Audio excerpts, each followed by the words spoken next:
I should mention that this game is out tomorrow on PC, PS5, the Xbox Series consoles, Switch, and Mac. Dang, so really everywhere with the screen, huh? Everywhere. Except for Stadia. No Ouya either. Remember Ouya? No, dang. Yeah, okay. Bring back Ouya.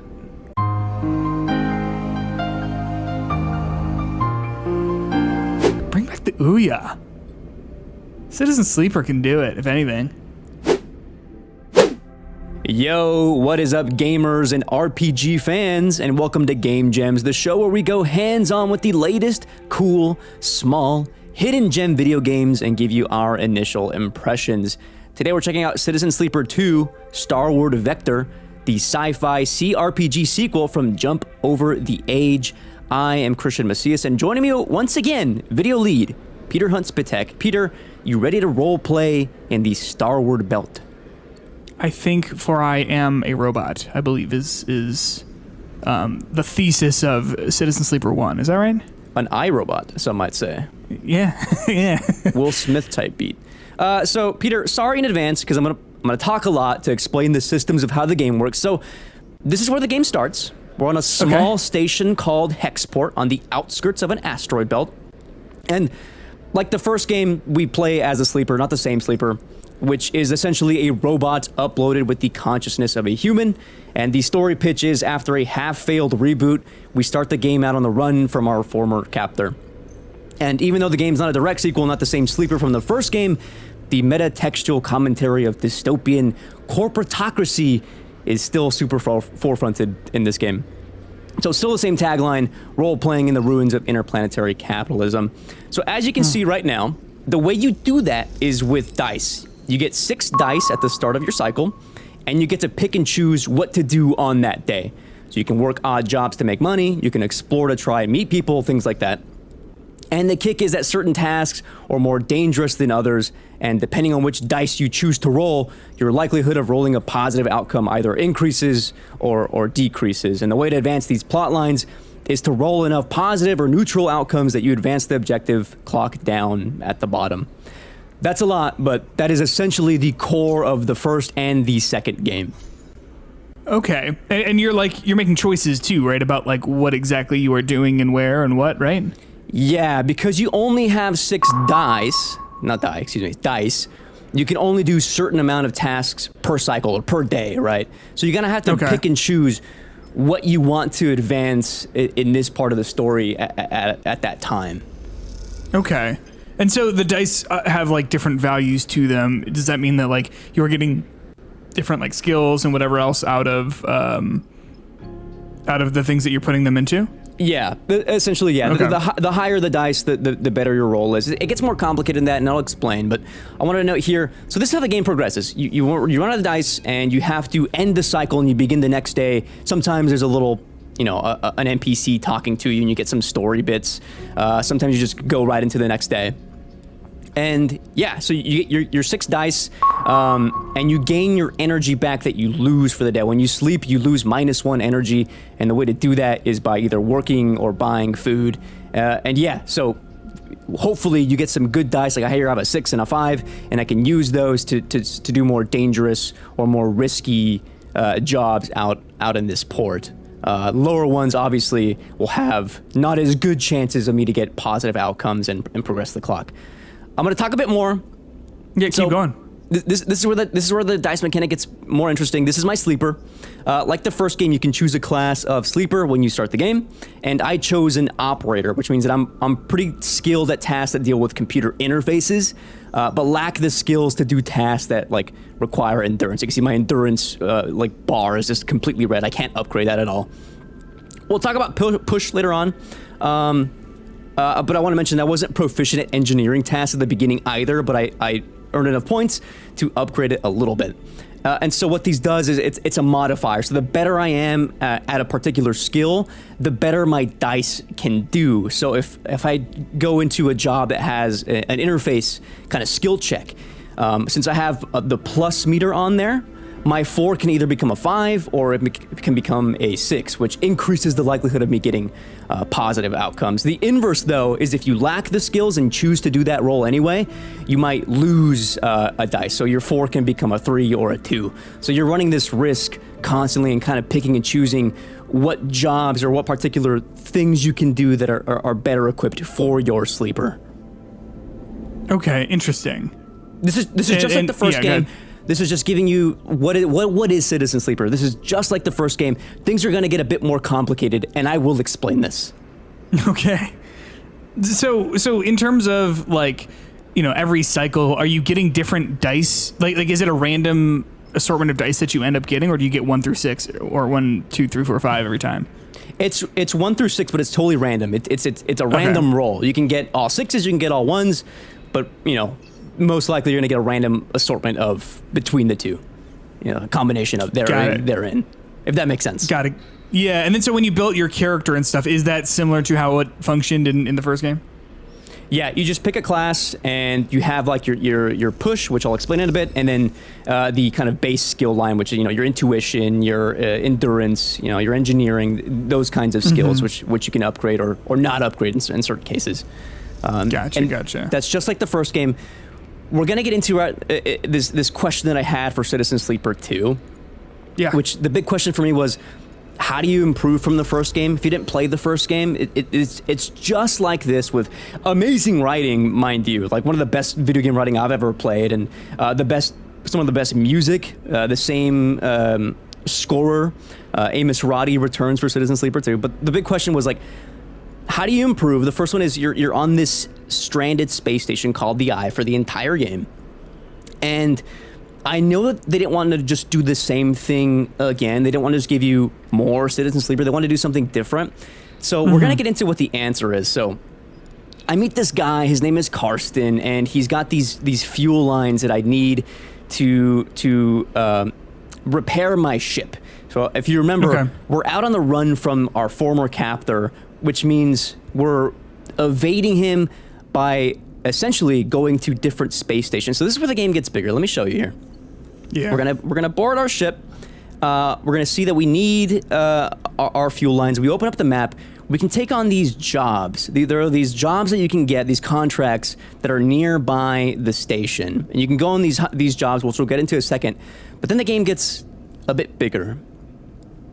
You're able to go into various different sections. I see. And I'll explain some of this in a bit as well, but yeah, you can hop on not just the same station, and you can travel to other ports around the entire belt, but not all of them at once, because you require fuel, you require supplies, and you require upgrades to your ship. So let me show you what one of these jobs look like.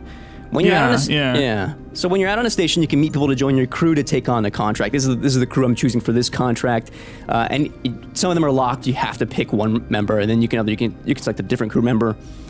They give you their own dice rolls. We'll get into that, but these contracts, are high risk, high reward jobs that kind of push the game's mechanics into the more complicated version of Citizen Sleeper 2, which is where I think the fun of the game really is. So we're out on a contract, and our job right now is to find some salvage that our crewmate Hirio, Eugene, heard about from a nearby wreckage.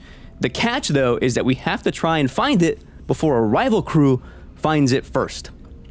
And we're gonna get into some skill checks right now about the mechanics. Like, you have to understand what the game is wanting of you when you're out on these. Otherwise, things can go horribly, horribly wrong. And sometimes that's part of the fun too.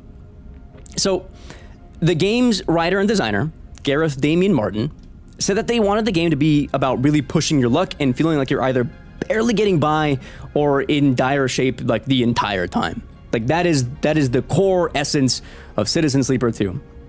So one of the ways the game does that is by introducing stress when you're out on these contracts.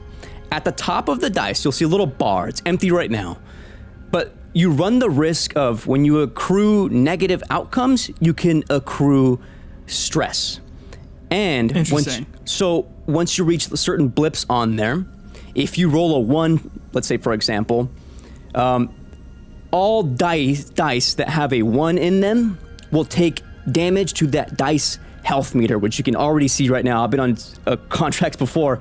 That one dice right there has already taken 2 damage because I've had negative outcomes with that die. Okay. So enough stress and enough damage means that your dice can break. So you really have to be careful with how you're rolling and what you're choosing to do while out on these contracts. Yeah. Can you get them back if they're gone?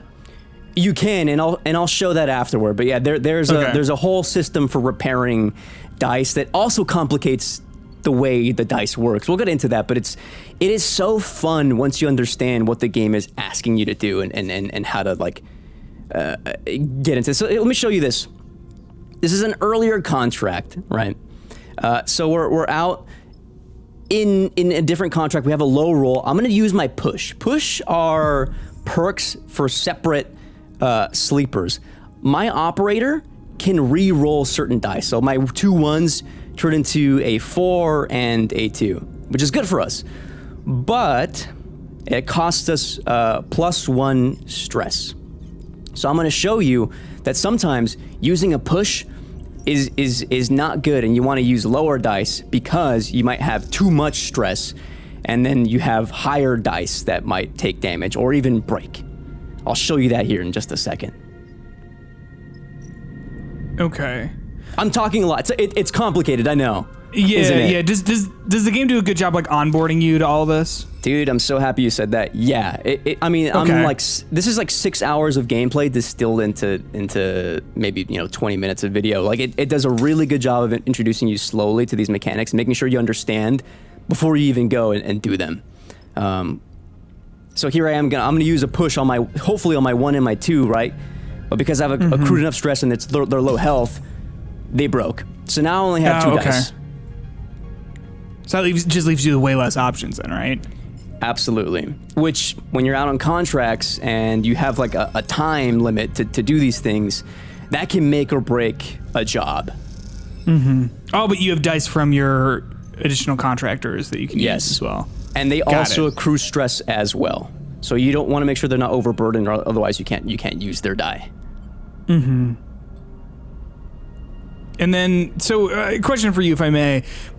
You mentioned how well written the first one is and how good that game is. Does this like stand up with it in terms of being as well written? Yeah, I would say, if not better in some ways. I'm gonna skip ahead, and I have some note cards here, but one of the things Gareth Martin talked about is that they were inspired by how episodic a lot of sci-fi media usually is, and in particular they were referencing Cowboy Bebop. If the first game is like a A to B plot that you follow with your sleeper, the way this game works is like, because you're going on different stations and meeting different people all the time, you're kind of getting an episodic feel, like a Cowboy Bebop from episode to episode, and the characters you meet in these several stations, it's so enthralling. And obviously, like, it's wonderfully written, but then you get like little, you can choose how to respond, or sometimes you'll get to choose an action to then progress that storyline, and that's happening all the time. Plus, it has great artwork and great ambiance. Yeah. Okay, so your rig is damaged, so you have to repair it then, and so the does that just limits where you can go? The current plot line is my rig is broken, so I have to remain on the station. But it also introduced, I was working a job to get scrap, so then I can repair my dice, which I just did. But scrap has quality, so if I use inferior quality scrap, I run the chance of waking up with these glitch dice, which you see at the top there. And glitch dice are just one size fits all, 20% positive, 80% negative. Ooh, okay. Which I obviously don't want, but I had to repair I only had 2 slots, and I needed my full slot of dice. So yeah. So they're still worth using though in some contexts, right? I mean, or not really. I mean, ideally, no. 80% negative is pretty bad. It's not those are not good odds. But like, I've used them when it's like my last option, and I've run that risk, and I have gotten a positive outcome, which feels like sensational to roll it, a 20% positive, and you get it. Doesn't happen all the time. Obviously, the odds are not in your favor. Hunger Games type beat. But Sure. yeah, when it works, it's great, dude. I think I have a clip in here where like I get a Steam achievement for getting a positive outcome. So it happens. It happens. Yeah. Okay. Well, is this it? No, negative outcome. No, that was negative outcome, and I lost energy by doing that. Gotcha. So how far into this are you? Have you finished the game or? No, I'm just over 6 hours. I've been doing some other stuff for work, but I think about this game every night, which is how I played the first one. This is like a great 9 p.m. midnight kind of game where it's just you in the dark and soaking in the atmosphere of the game and role-playing in space. It's fantastic. It's so far one of my favorite games of 2025. I know it's only January, but this is gonna stay near the top of my list for most of the year. And I know a game like this is totally your kind of thing too. Yeah. Despite how simple the presentation of it is, it's just, you're just interacting with menus and reading. I know it's not much to go off in the gameplay. And I know I talked a lot about the systems and it's very complicated, but it really is so fun. They added so much where, even just buying food, working for food at this one little shop in the far spindle, introduced a new quest where I met a new NPC who gives me a minor side quest out on the other side of the asteroid belt that I can then pursue. And that stuff is everywhere in this game. That's cool. That's really cool. It makes it feel really your choices have consequence and that you're finding secrets because of the route that you're taking, right? So that's the thing, man. Citizen Sleeper 1, you can, once you finish a major, there are different endings, but once you finish one, you can just stop and end the game there. You can choose to end your game. And I still had stuff to do in Citizen Sleeper 1, but I was so enthralled with my plot line that I ended my game with the characters that I wanted. And it that ending was so beautiful and touching that I cried. With this game being bigger and many more NPCs that I'm meeting along the way, I have no idea where my sleeper is going to end up, and that's exciting and also terrifying. Yeah, sure, that makes sense. Is it as the first one was kind of not dark, but very mature, right? Is this one of similar ilk? Yeah, it's a sci-fi game for adults for sure. It doesn't shy away from, closely meditating on the things that are very present in our own lives where our corporate landscapes are dictating a lot of how our own citizens are living out in the world and how hard that can be. It is a very prescient game for our very prescient time that we live in. But it's also an escape. It's also an escape in a way where we get to choose how we deal with that. And I think that's my favorite part of it, is that I get to really hone in on character relationships in ways that maybe I don't have accessible in my own daily life. So, oh sure. And then so do a lot of these contractor freelancer people, do they stick around for a lot of the game? Depends. Sometimes it's for minor jobs out on a certain port that you're in, and they can come and go. I know I had a crewmate who then left after a job and told me that they'll meet me later on, and I haven't made it there yet, but I can see what I need to do to get there, and I'm actually looking forward to seeing them again and talking to them because I was enjoying the relationship I was building with them. So sure. It's crazy how real the relationships feel, even just meeting someone for just a few moments and then they go and they might come back. Yeah. Well, this looks great. I imagine that people who like the first one are just going to get a big kick out of this, right? Yes, I already know Jacob Geller on MinMax was talking about how Citizen Sleeper 2 was just as good, if not better, than the first one. And 6 hours in, I completely agree. This is great. I should mention that this game is out tomorrow on PC, PS5, the Xbox Series consoles, Switch, and Mac. Dang, so really everywhere with the screen, huh? Everywhere. Except for Stadia. No Ouya either. Remember Ouya? No, dang. Yeah, okay. Bring back Ouya.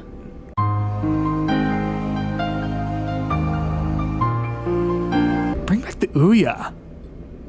Citizen Sleeper can do it, if anything. I believe in them. Peter, that was Citizen Sleeper 2, and that is this week's Game Gems.